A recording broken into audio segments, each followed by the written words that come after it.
So this is another in a series of the Rainwater spiritual slash ghost experiences. On screen with me that I'm doing side by side temporarily is my youngest brother, Matthew. Remember, I'm 59, he's 49. Hey everyone.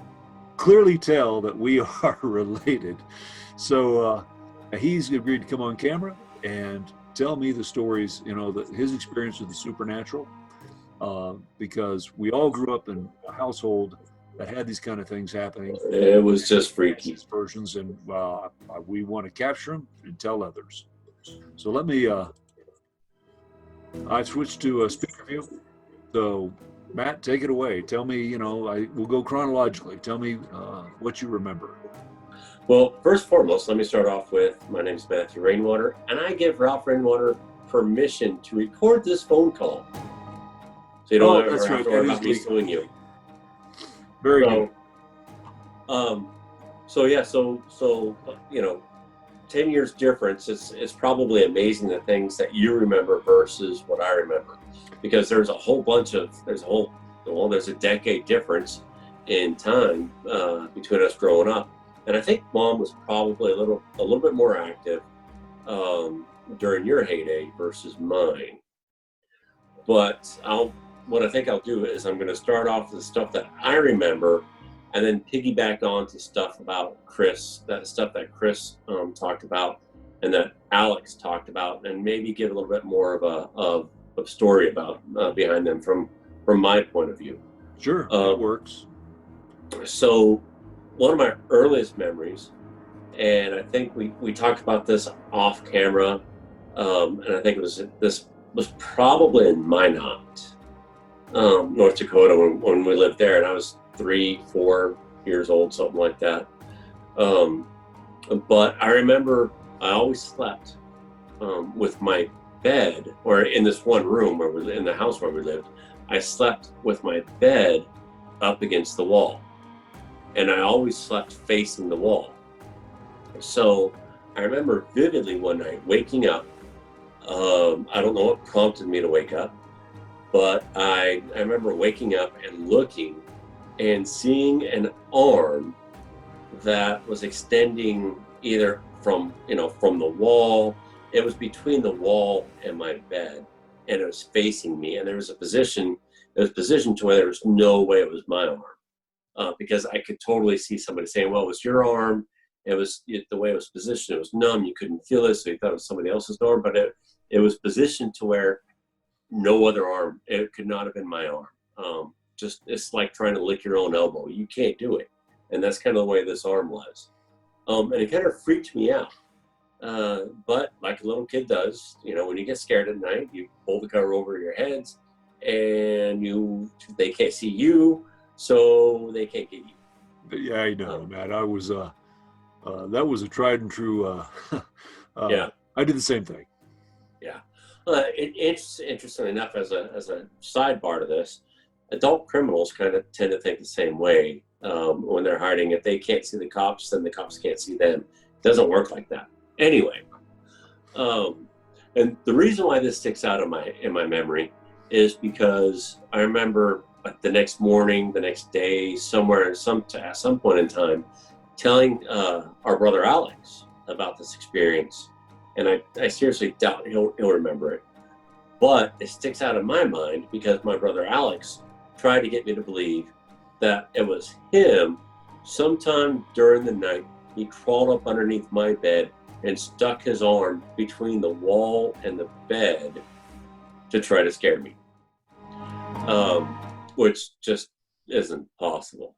So that's probably one of the very first supernatural experiences that I can remember. To tell you, this is not supernatural, but just to you just reminded me. Jody will remember, our sister, who's 4 years younger than me. She'll remember the time that at one point she was just a little girl, and we had adjoining bedrooms with a bathroom in between. And I remember I was like 8, she was like 4, and I said goodnight. I was going to go to bed early, but I didn't go to bed.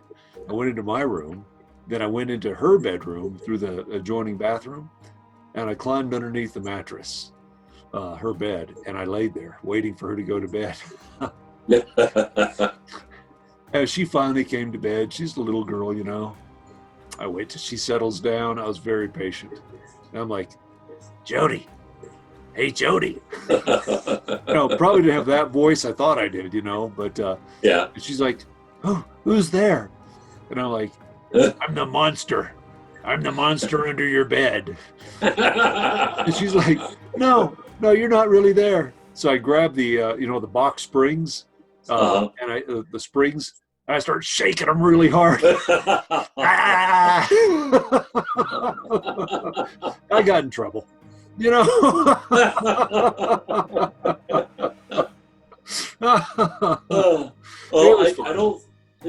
don't think Alex had that level of patience. I seriously don't think this was Alex. Because the arm just disappeared. It's not like I went to sleep right away. I didn't say anything to anybody. I just laid there cowering under my covers because that's what little kids do. Yeah. And I didn't hear any movement, didn't feel any tugging at the bed when the arm disappeared or anything like that. And then there was another incident, and it sticks out in my mind, and this could have been a dream. But it still sticks out in my memory, very, very real of me. It was a different house. I was still a little kid. At this point in time, my bed was in front of the bedroom door. I remember that. I don't remember where the house was, but it was in front of the bedroom door. And Chris, Alex, and I were still sharing a bedroom. But I remember laying there in bed, just terrified, as I was watching a floating head in the middle of the bedroom. And it looked like the faces were changing. But it was I definitely saw what appeared to be a head. It's just floating there. Again, little kid, pull the covers over your head.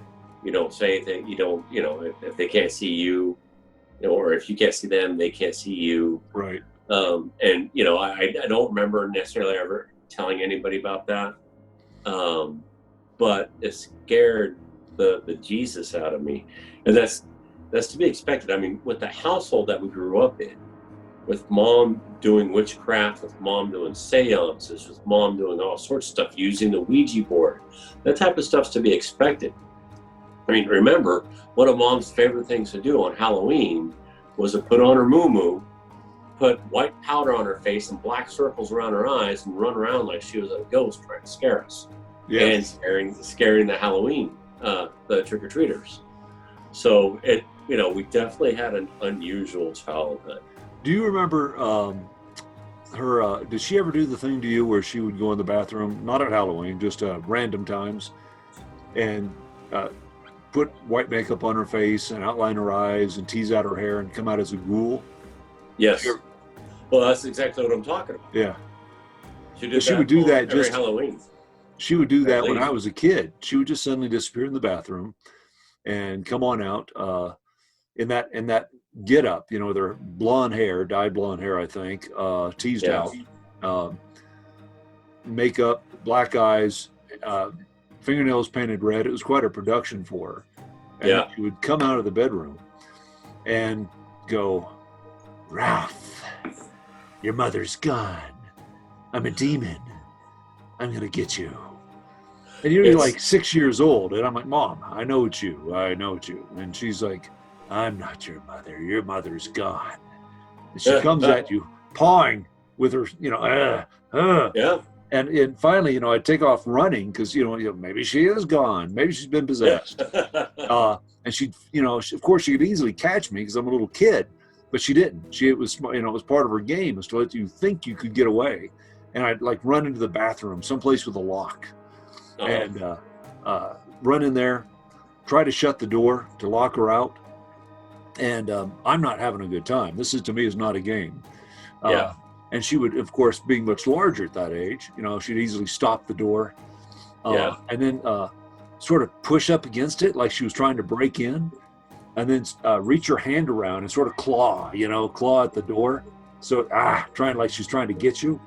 And finally, she would just push the door open. I'd fall backwards, And she, God forbid you bash your head against the toilet or the bathtub or you something know, like that. retreating. I'm up against the wall, like up against the toilet, you know, practically. And she'd be like in my face, sort of clawing at it, not touching it, but just like, and you start to cry, like, Mom! And she stopped. What's wrong with you? We're just playing. It's just a game. Be a big boy. What's wrong with you? Don't you have any sense of fun? Oh, oh, I remember that so vividly. I remember those types of incidences so vividly. Oh, you know. Whereas So anyway, on to the stories. Yeah. Anyway. So those are like two of the vivid memories that I have. The arm and the head floating. I remember the story that Chris was talking about with the breathing on Cedar Street, because I remember hearing that as well. Only in my memory, it was me, Chris, Jody, and Alex, and we all heard it, and got kind of freaked out. How Alex and I slept through that entire first night that Chris was talking about, I have no idea. But I vividly remember hearing that breathing sound as well, and all of us kind of being freaked out by it. You mean on different occasions? On a separate occasion. And I also remember Dad trying to say that it was some sort of machine at the Southwire factory, which really wasn't even close to us, that we heard, which is, you know, it was Dad trying to come up with a solution. So his kids would be freaked out, which is what any dad would do. I don't blame him for that, you know. No, but it's kind of even then I thought it was kind of a silly explanation.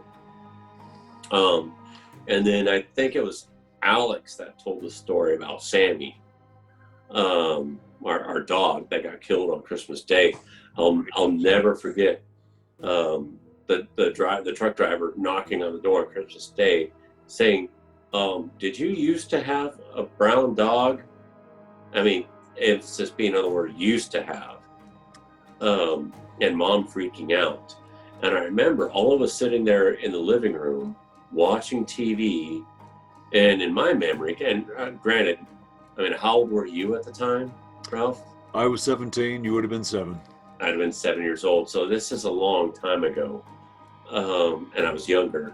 But as I recall it, you know, I recall Sammie coming in, looking at all of us, jumping up in the chair, looking around, and Mom saying something along the lines of, "Sammie, what are you doing here? You're dead." And then Sammie jumping out of the chair and running away, and us never seeing him again. You know, and that's, I mean, it's if it was just like, say, you remember this story, or, you know, Alex or Chris, just one of us remembered this, but you've got 2 or 3 of us now that remember this event, minor altered details, yeah, but you're not going to have a mass hallucination like that. Oh no, I'll save it for the full version, but yeah, I saw Sammie.